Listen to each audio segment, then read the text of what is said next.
Ya ha llegado el momento de escuchar la palabra del Señor, en la voz de nuestro hermano Augusto Estefan, continuando con el estudio de los profetas menores, específicamente sobre el libro de Oseas. Adelante.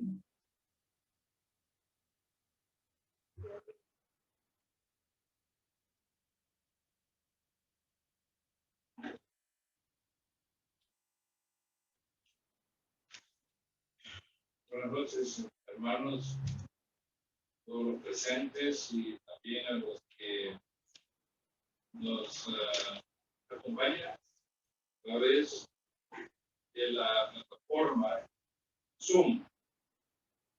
Estamos aquí, hermanos, de nuevo para continuar el estudio del libro de Oseas. Vamos por el capítulo 2. Hemos terminado, ¿verdad?, una parte del capítulo 2, ¿verdad?, digamos hasta 13. Y ahora nos aprestamos a estudiar la segunda parte del capítulo 2 del libro de Oseas. Anteriormente, en el culto anterior, habíamos dicho que el capítulo, la segunda parte del capítulo 2, la cual comienza del 14 y termina básicamente en el versículo 23, hay un cambio completo, un cambio notable en el trato de Dios hacia Israel. Ahí lo pueden ver, por que lo leamos, nos damos cuenta, ¿verdad?, cómo cambia el trato de parte de Dios hacia la nación de Israel. Y es que el trato ya no es solamente de advertencia, juicio, ¿verdad?, sino que toda esta segunda parte del capítulo 2 ya es lo que se llama la restauración de Israel. Por lo tanto, ya cambia. Podemos decir hasta el modo en que Dios habla. Cambia completamente. Si era antes del juicio, ahora cambia. Dios le habla de una forma ya, podemos decir, cariñosa, hay ternura en todo eso, ¿verdad? Un cambio radical. Otra de las cosas que habíamos, hermanos, adelantado en el pasado culto, y en lo siguiente, si nosotros leemos todo el capítulo 2, pareciera, digamos, de que no hay podemos decir, una escala de tiempo, una cronología. Pareciera de que todo pasó en la época del profeta, o simplemente en la época posterior al profeta. Pero entre el versículo 13 y el versículo 14, podemos decir que ahí hay un paréntesis. Podemos decir que median siglos de diferencia, ¿verdad?, entre el versículo 13 y el versículo 14. Los hechos relatados en el versículo 14 ni siquiera corresponden al retorno de Israel de la cautividad. Ni siquiera corresponden a eso. Toda la segunda parte de este pasaje lo podemos ubicar dentro del periodo, digamos, de profecía no cumplida. Digamos, dentro de lo que se llama la escatología bíblica. Así que no es ni comparable. Si uno examina y si uno estudia bien la segunda parte del capítulo 14, no es, como se llama, el retorno de Israel bajo el liderazgo de Esdras y Nehemías, ¿verdad? Uno tenía el encargo de reconstruir los muros y otro tenía el encargo de reconstruir el templo. Pero ni siquiera de eso estaban completamente. Y la razón es bien simple. Entre el versículo 13 y 14 es bastante simple. Ahí podemos, digamos, introducir, ¿verdad?, lo que ya dije, que es el retorno bajo el liderazgo de Esdras y Nehemías, ¿cómo se llama?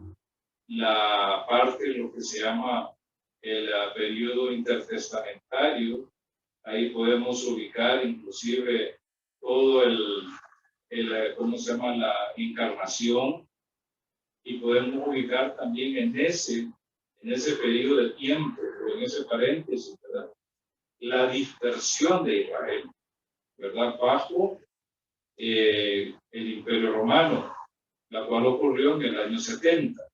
Israel ahí hubo una diáspora, una dispersión, no hubo una cautividad, a diferencia. Quiero decir que hay una gran diferencia entre lo que es el juicio de la cautividad y lo que es la dispersión.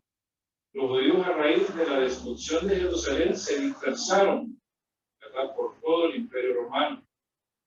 La cautividad es diferente, ¿verdad? Fueron llevados a la fuerza a otras naciones, ¿verdad? Donde sirvieron a los ídolos de esas naciones, donde comieron comida inmunda, prohibida según la ley de Moisés. Entonces, como pueden ver ustedes, si leen, y en esa segunda parte no es ese periodo de tiempo, ¿verdad? Sino que se va más allá por ahí. Podríamos decir, ¿verdad?, que este periodo de tiempo que nos habla del 14 al 23 son los periodos mesiánicos. No es el periodo mesiánico. Y cuando hablamos del periodo mesiánico, no nos estamos refiriendo única y exclusivamente al reino mesiánico, ¿verdad? Sino que el periodo mesiánico son el periodo antes, durante y posterior al regreso de Cristo a la tierra. Entonces, eso es lo que estamos viendo ahí nosotros en ese pasaje. Si no entendemos eso, hermanos, ¿saben cuál va a ser el resultado? Se va a llamar confusión, ¿verdad? Confusión. Porque lamentablemente muchos dicen, esto se refiere al retorno de la cautividad. Y eso es falso. Se van a confundir, ¿verdad? Porque en primer lugar, vean ustedes lo que ahí pasa, ¿verdad? Vean ustedes lo que ahí ocurrió, lo que pasa en los versículos. Por ejemplo, dice, versículo 14, sin embargo, de aquí que yo la persuadiré, la llevaré al desierto y hablaré a su corazón. Eso es lo que va a pasar, ¿verdad? Eso es lo que va a pasar. Y desde allí, dice, le daré sus viñas y el valle de Acor será como puerta de esperanza. Allí me responderá como los días de su juventud y como el día en que subió de la tierra de Egipto. Sucederá en aquel día, dice Jehová, que me llamarán marido mío, ¿verdad? Y nunca más me llamarán Baal o Señor mío. O sea, Señor mío es Baali. O sea, que estaban mezclando el nombre de Baal, el nombre del Señor, ¿verdad? Sabemos que nuestro Dios es nuestro Señor, ¿verdad? Pero el sentido ahí es que le llamaban al Señor Baali, ¿verdad? Como que si fuera otro Dios, ¿verdad? No es tanto como decir, como aceptando su señorío, o aceptando, podemos decir, lo que se llama el gobierno de él. No, ¿verdad? No es eso. Entonces, por eso dice, me llamarás marido mío. O sea, va a ser una relación esta vez. Porque yo quitaré de su boca los nombres de los Baales. Y nunca más serán mencionados sus nombres. O sea, va a haber un cambio en la nación, una transformación. Y miren ustedes, en aquel día haré un pacto, haré por ellos un pacto con los animales del campo, las aves del cielo y con las serpientes de la tierra. Quebraré el arco. Eso quiere decir que va a cesar la guerra, porque el arco siempre es símbolo de guerra. Quebraré el arco, dice, y la espada, y anularé la guerra en la tierra y lo haré dormir seguro. Eso no ha pasado, no pasó en aquellos tiempos. Ni siquiera hoy en día, aún cuando Israel tiene el ejército más poderoso del mundo, Pero ni aún así viven seguros, ¿verdad? No, ni aún así. Siempre está la amenaza latente, ¿verdad? De las naciones que los rodean, ¿verdad? En especial Irán. Entonces, después dice, te desposaré conmigo para siempre. Te desposaré conmigo en justicia y derecho, en verdad y compasión. Yo te desposaré conmigo en fidelidad y conocerás. Si uno lee todo esto, ustedes se van a dar cuenta, ¿verdad? Que la nación es restaurada, no bajo el antiguo pacto, sino bajo el nuevo pacto, ¿verdad? Eso es una relación completamente diferente, ¿verdad? No bajo el antiguo, sino bajo el nuevo, ¿verdad? Y dice ahí, y conocerás a Jehová. ¿Qué dice el nuevo pacto? Y todos me conocerán, dice. Todos me conocerán. Y esto no es, hermanos, la palabra conocer ahí no es que yo realmente, cuando me hablan de tal persona, así yo la conozco, ¿no? Así, o cuando uno dice, no la conozco, me acuerdo de ella. No es esa relación de lo que hace, es una relación más íntima, ¿verdad? Es un conocimiento profundo, es el conocimiento que se tiene de un esposo y una esposa. Por eso dice, y conocerás a Jehová. Y sucederá en aquel día, dice Jehová, que responderé a los cielos y ellos responderán a la tierra. O sea, la tierra volverá a ser fértil de nuevo, ya no va a estar desolada.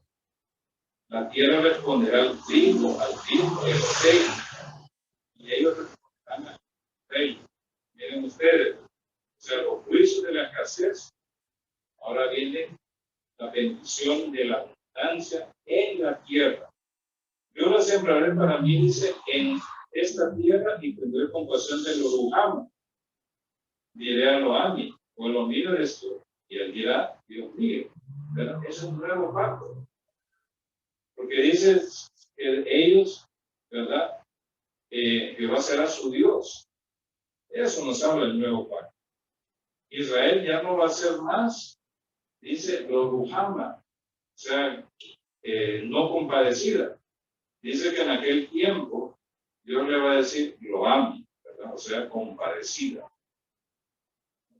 O sea, hasta el nombre le va a cambiar. Hasta el nombre se le va a cambiar. Entonces, tenemos, hermanos, que verlo así en este pasaje bíblico.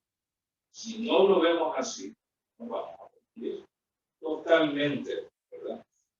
Miren, el paralelo de este pasaje bíblico, ¿cómo se llama? Lo encontramos, miren, en Ezequiel 20, quiero remitir ahí, en Ezequiel capítulo 20,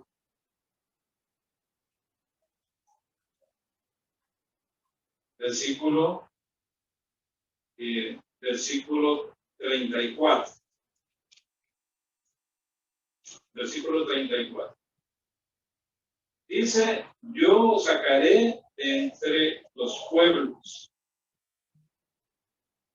y os reuniré de los países en los cuales habéis sido dispersados con mano fuerte, con brazo extendido y con ira derramada. Les decía que hay una gran diferencia entre lo que es cautividad y dispersión. Cautividades que los llevan con la fuerza y los establecen con la fuerza. Son conquistados y el pueblo que queda ahí es llevado a otro pueblo. ¿Verdad? Ahí. Y ahí se desarrolla. Dispersión no. Dispersión es, por ejemplo, cuando el pueblo se dispersa a raíz, digamos, puede ser que viene la guerra, viene la espada. Entonces el pueblo es dispersado, pero se dispersa, se va a otra nación. Entonces ahí hay un paralelo. Dice, a donde habéis sido dispersados con mano fuerza, con brazo extendido y con ira derramada. Dice ahí, os traeré al desierto de los pueblos. Y ahí dice, cara a cara, entraré en juicio contra vosotros. La Reina Valera dice, litigaré contra vos. O sea, voy a hablar contra ustedes, voy a hablar contra vosotros. Dice, os haré pasar bajo la vara. Eso habla, hermanos, de disciplina. O sea, eso es como que la historia de Israel se repite. Como cuando salieron de Egipto, fueron al desierto, llegaron al monte Oreb, ¿verdad? Y ahí Dios les habló cara a cara. Pero ahí tuvieron miedo. Dijeron, Moisés, mejor ser un intermediario. Y miren ustedes, os haré pasar bajo la vara. Nos habla de disciplina. Y os haré entrar en el vínculo del pacto. ¿De cuál pacto? Del pacto sinaítico, o podemos decir del pacto mosaico. Y fíjense que no creo que nos hable del pacto mosaico. Porque por una sencilla razón, miren, en el pacto mosaico, Israel es sacado de Egipto, pasa por el desierto del Sinaí y llega al monte, donde hay una llama de fuego. Pero en este caso, Israel no sale de Egipto. ¿De dónde sale? ¿Verdad? De los pueblos y naciones donde han sido dispersados. Los trae de nuevo al desierto.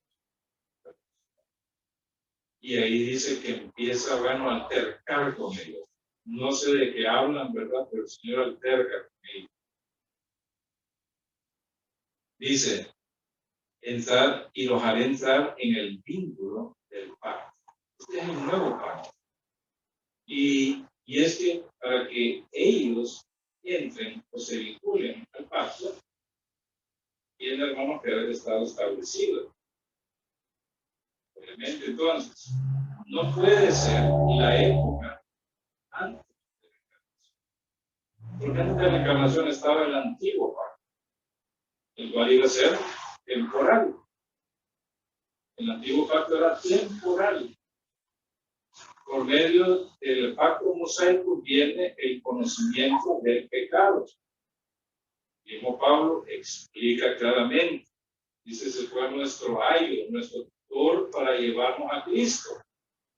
Pero cuando estamos en Cristo, no necesitamos el ayo, no necesitamos el tutor. Pablo lo explica muy claramente. Dice, eliminaré de entre vosotros a los rebeldes y a los que han transgredido contra mí. Os sacaré de la tierra de sus peregrinaciones, pero no entrarán en la tierra de Israel. Y sabréis que yo soy Jehová. Y en cuanto a vosotros, oh casa de Israel, así ha dicho el Señor Jehová, si a mí no me escucháis, haya cada uno tras sus dioses y sírvalos, pero no profanéis más mi santo nombre con vuestras ofrendas y vuestros ídolos. Entonces, miren y observen ustedes este pasaje paralelo.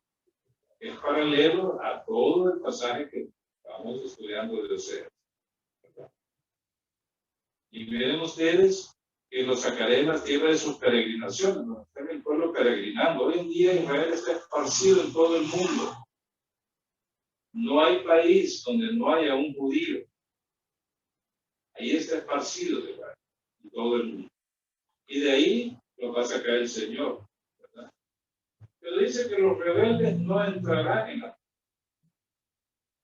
O sea, no se les cumplirá el pacto abrámico, porque no es que tienen derecho solo porque simplemente son judíos. Pueden ser descendientes de Abraham, pueden ser hebreos, pero si no entran bajo el vínculo del pacto, del nuevo pacto, ellos no van a entrar a la tierra prometida, ni siquiera las bendiciones del reino mesiánico. Es, hermanos, como que si no fueran creyentes. Pero ¿cómo va a entrar un incrédulo, aunque sea judío, a las bendiciones del reino? ¿Verdad? Eso es como quería decir, nosotros entramos al reino de los cielos, ¿verdad? Sin importar si estamos revestidos de la justicia de Dios, de Jesucristo. Así va a ser Israel. Y en esto está vinculado perfectamente con la teología paulina. Cuando dice, ¿verdad?, que aunque el número de los hijos de Israel sea como la arena del mar, solo un remanente será salvo. Y ese es el Israel de Dios, ¿verdad? El remanente escogido por gracia. Ese es de este, no del judío incrédulo, que aún cuando vive en la tierra prometida. Pero él decía, la mayor parte de los judíos son ateos, gnósticos. Bueno, algunos son, practican el judaísmo, pero no creen en el Mesías Jesucristo. Hay algunos judíos mesiánicos, claro, pero hablando de los judíos mesiánicos, no de los judaizantes, que sí creen en Cristo como Salvador y Señor, como el Mesías, y así lo miran. Entonces, este pasaje paralelo, completamente, nos da a entender que las bendiciones mesiánicas no van a ser bajo el antiguo pacto, sino bajo el nuevo pacto. Eso es importantísimo, hermanos, que nosotros lo sepamos, porque de eso nos habla precisamente el libro de Osea.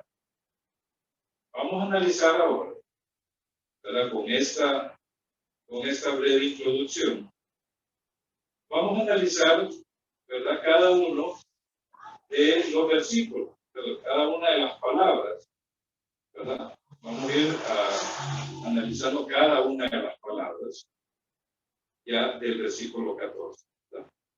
Y en la versión que yo tengo dice, bueno, en la Reina Valera dice, ¿cómo se llama? Pero he aquí que yo la atraeré, dice, y la llevaré al desierto y hablaré a su corazón. Hermanos, ahí estamos ubicados, ¿verdad? Cronológicamente. Estamos ubicados en los tiempos, digamos así, en los primeros días. No es, como les digo yo, el tiempo cuando retornaron de la cautividad. Estamos, hermanos, en los primeros días. Miren ustedes este paralelo que hay. Fíjense ustedes. Entre el versículo 13 y el 14, nosotros podemos ubicar perfectamente lo que dice el mismo libro de Oseas en el capítulo 3, verso 4. Miren ustedes lo que va a pasar. Porque muchos años estarán los hijos de Israel sin rey, ni gobernante, ni sacrificio, ni piedras rituales, ni efod, ni ídolos domésticos. Miren lo que dice el versículo 5. Después volverán los hijos de Israel y buscarán a Jehová su Dios y a David, su rey. Temblando acudirán a Jehová y a su bondad en los días posteros, o en los posteros días. ¿Cuáles son los posteros días? En la época que nos encontramos. ¿Cuándo comenzaron los posteros días? Hay diferentes posturas. Pero los posteros días terminaron, hermanos, cuando Juan el Bautista fue encarcelado. Y el Señor ya públicamente tiene ya su ministerio público, su ministerio de Dios. Cuando entra en la escena del pueblo, después de ¿cómo se llama?, de haber estado en el desierto, cuando dice arrepentidos, porque el reino de los cielos se ha acercado. ¿Verdad? Cuando el Señor entra en eso, ahí empiezan los posteros. Entonces, por eso es que entre el versículo 13 y 14 podemos ubicar el versículo 4 y 5 del capítulo 3, porque es muy cierto. Miren ustedes, Israel tiene gobernante, bueno, tiene presidente, una cosa, primer ministro, tiene un parlamento, pero no tiene rey. Pero no tiene rey. Porque ahí dice, buscarán a Jehová su Dios y a David. ¿Verdad? David es un tipo de Cristo, o sea, el hijo de David, el que tiene derecho a sentarse en el trono de David, que es Jesucristo. Entonces dice, muchos años, ¿verdad? O sea, siglos realmente han pasado ahí. Y ahí ubicamos esto. Ahí ubicamos ese pasaje. Porque efectivamente, desde que Israel retornó de la cautividad, cuando se cumplieron 70 años, bajo el liderazgo de estas etnias, no había rey, ¿verdad? No había monarquía. No había monarquía. ¿Verdad? El pueblo tenía, podemos decir, su consejo de ancianos, ¿verdad? El Sanedrín. Por ahí entonces estaba disperso en sinagogas, pero no había rey. No tenían. Y ahí es donde se cumple. 13 y 14, versículos 13 y 14, buscamos eso. Muy bien. Dice acá, pero he aquí que yo la atraeré y la llevaré al desierto y hablaré a su corazón. Hermanos, quiero que analicemos cada palabra de esto, porque tiene un gran significado cada una de estas. Miren, comenzamos, ¿verdad? Cuando habla de la... Tenemos que hacer, hermanos, el análisis gramatical, porque nosotros creemos en la interpretación literal, gramatical y histórica. No andamos pensando los pasajes de la Biblia de ninguna manera diciendo la Biblia dice una cosa, pero es otra su significado. No, vamos al análisis gramatical. Comienza en la Reina Valera con la conjunción pero. Miren, y esto es importantísimo porque enlaza lo expresado en la primera parte del capítulo 2, solo nos habla de juicios y castigos, y nos habla de desolación, nos habla de cautividad, nos hablan de juicios de cómo se llama, de escasez, ¿verdad? Que va a escasear todo, ¿verdad? De pobreza, ¿verdad? Entonces, enlaza lo expresado en la primera parte con lo que se va a decir a continuación. Esta conjunción, hermano, es importante porque se utiliza para poner un concepto que se ha vertido a otro que se... En este caso, después de que Israel ha tenido que pasar, ¿verdad?, por una serie de juicios justos, ¿verdad?, debido al abandono del pacto, debido a su idolatría, lo que sigue a continuación, la restauración, o su restauración, ¿verdad? Lo cual, por supuesto, representa una esperanza para el pueblo. Una esperanza bien concreta. No es una esperanza, podemos decir, abstracta. ¿Saben por qué? Porque es Dios el que habla, ¿verdad? Es Dios a través del profeta. El Señor les habla, es palabra de Dios, es palabra inspirada de Dios. Y es que cuando Dios habla, hermano, nosotros solo debemos estar atentos, bueno, ¿qué es lo que el Señor dijo? Y para Dios, como lo he dicho, muchas ocasiones, para Dios no es que lo va a hacer, es que es hecho está. Y veremos que la forma como se expresa ahí, si ya las cosas hubieran pasado.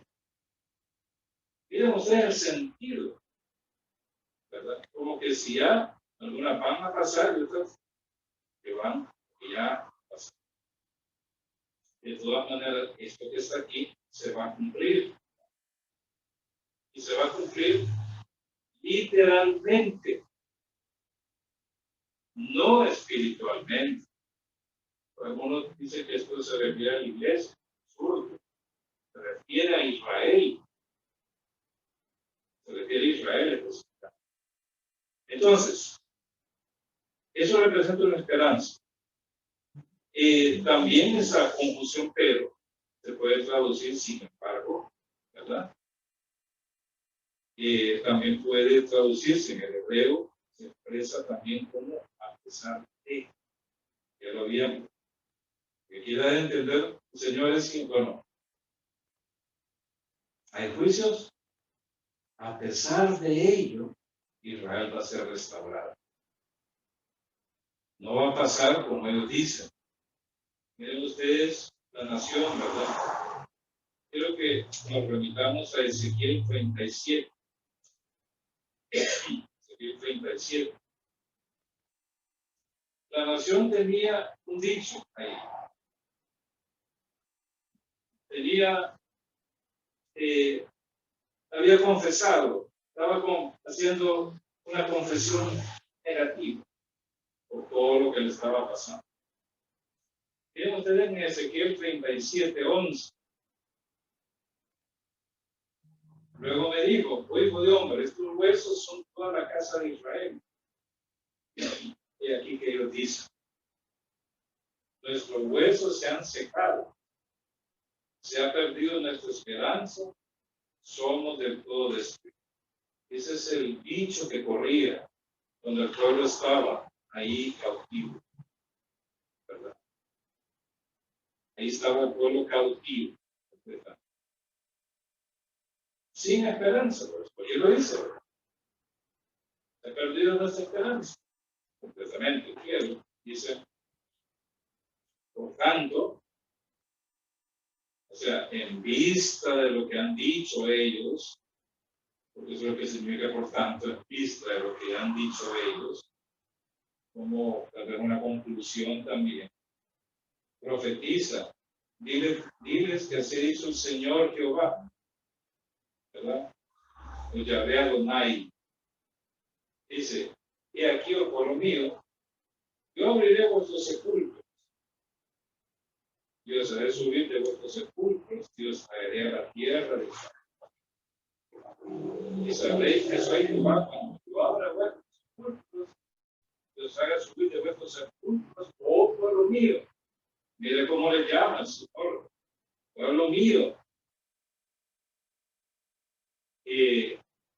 ¿Cómo es que en Oseas se llamaba el tercer hijo? ¿Recuerdan ustedes? Loami, ¿verdad? Loami, que significa, vosotros no sois mi pueblo. Pero aquí Dios les dice, o sea, son mi pueblo. Pueblo mío, dice. Pondré mi espíritu en vosotros y viviréis, y os colocaré en vuestra propia tierra, y sabéis que yo, Jehová, lo dije y lo hice. Y termina con una afirmación, dice Jehová. Y cuando el Señor lo dice, hermanos, ¿verdad? Es que va a tener un pleno. Ahí está muy claramente. Después, claro, sigue la reunificación, ¿verdad? Porque lo primero, hermanos, es, y el proceso de restauración de Israel es primero la reunión, ¿verdad? Los reúne. Después los unifica. Ya no van a ser dos pueblos separados, ¿verdad? Ya no va a ser el reino del norte, el reino del sur, los unifica. Y después que sigue, los regenera. Y después de regenerarlo, ¿verdad? Los lleva a la tierra prometida, bajo el reinado del Mesías, porque así lo dice acá, miren, cuando habla de las dos varas que se unen.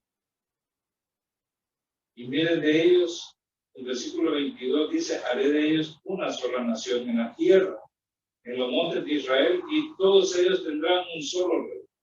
Nunca más serán dos naciones, y nunca más estarán divididos en dos reinos. No se volverán a contaminar con sus ídolos, ni con sus cosas detestables, con ninguna de sus transgresiones. Yo los salvaré de todas sus rebeliones, rebeliones con que han pecado, y los purificaré. Eso es regeneración, ¿verdad? Esa es la purificación del Espíritu. Por eso dice el Señor, el que no naciere de agua y del Espíritu no puede entrar en el reino de Dios.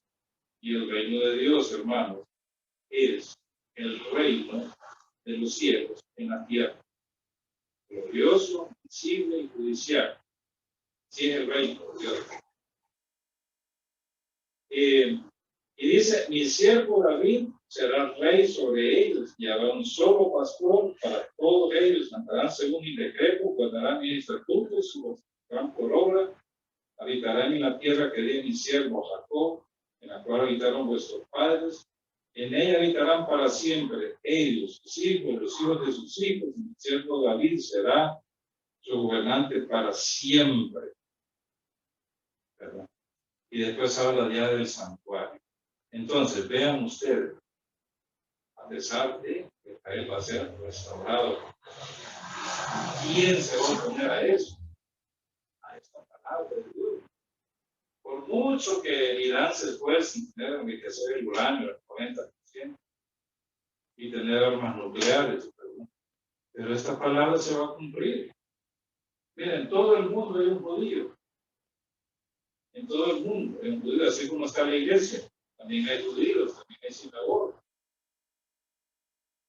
Por ahí se hablan, ¿verdad? Yo sé que muchos de nosotros pues vemos que las cosas cambian cada día.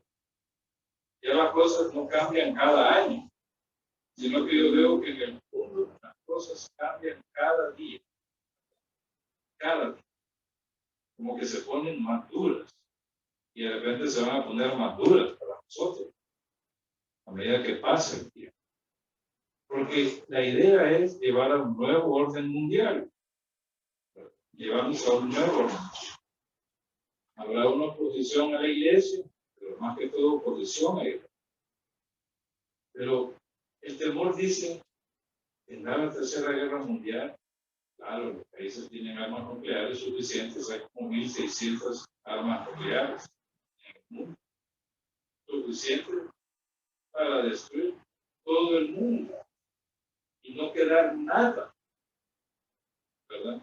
No solamente por el impacto de una bomba nuclear, ¿verdad? En una ciudad, ¿verdad? O una región, ¿verdad? El impacto que tiene el momento, sino las secuelas que deja, la todo eso. Él dice, no va a quedar nadie. Pero yo no creo eso. Yo creo lo que dice la Biblia. Yo creo lo que dice la palabra.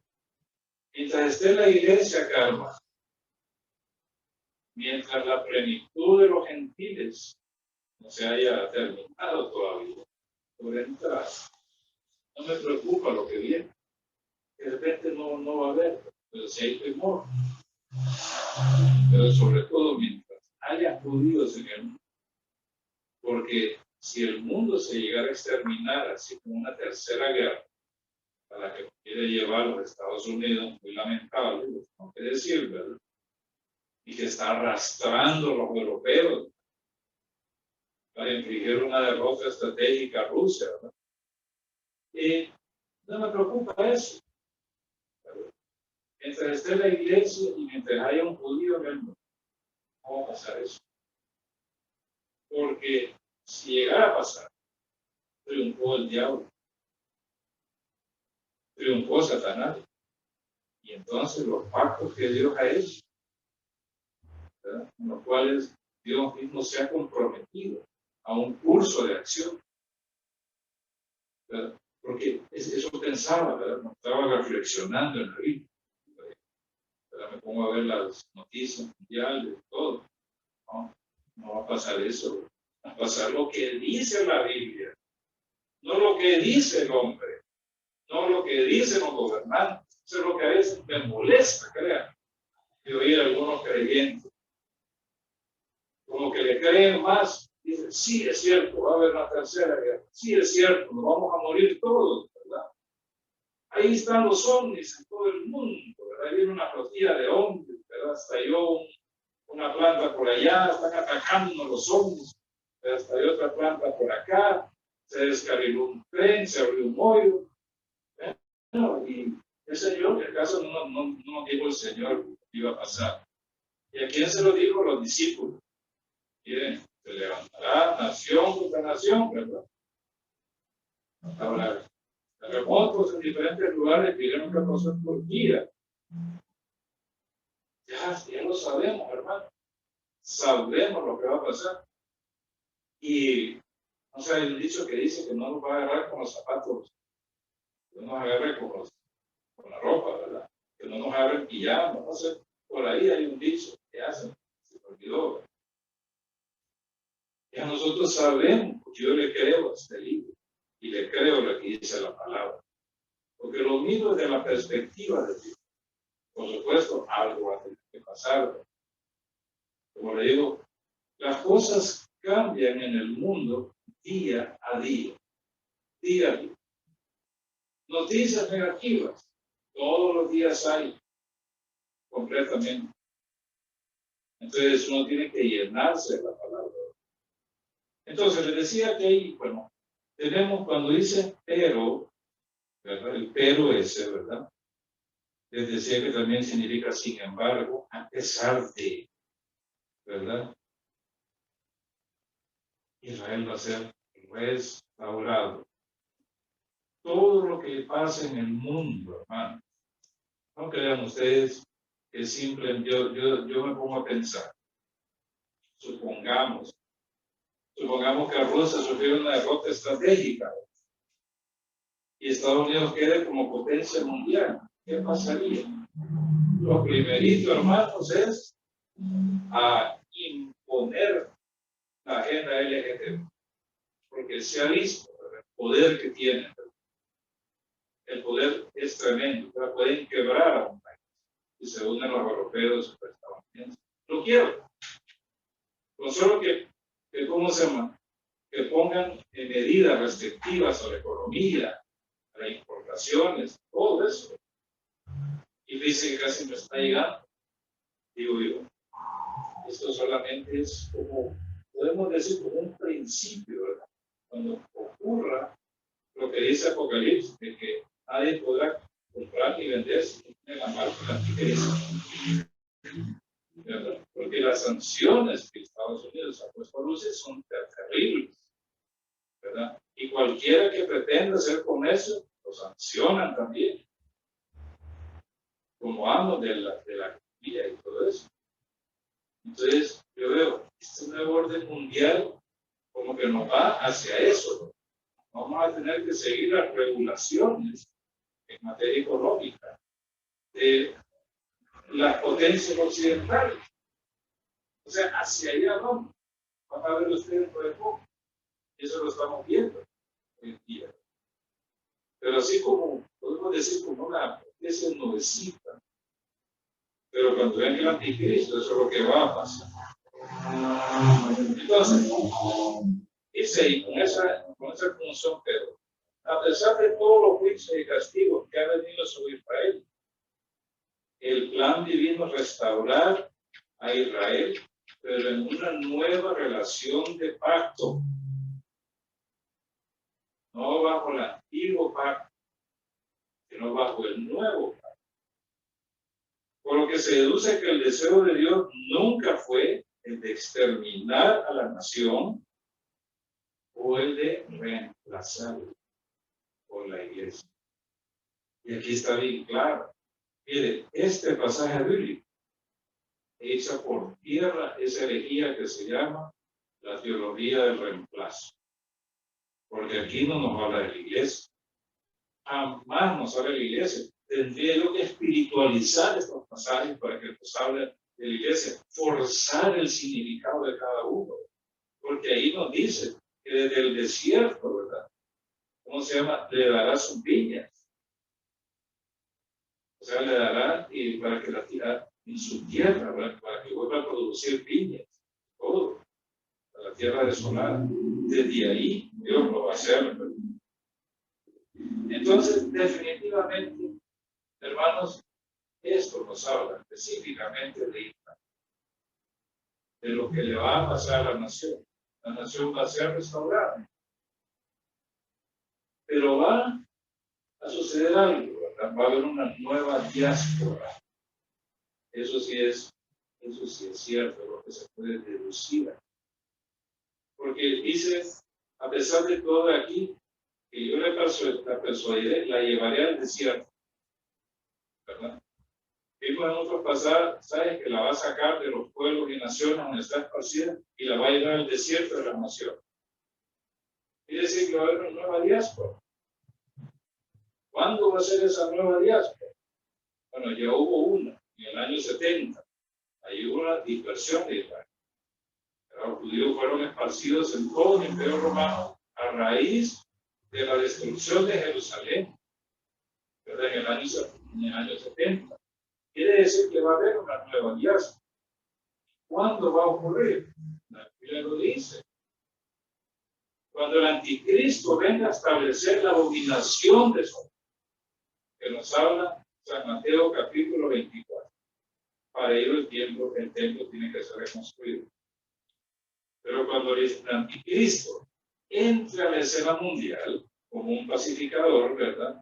Dice, y a la mitad de la semana, ¿verdad? Ahí está establecido en Mateo 24 la abominación de Sodoma.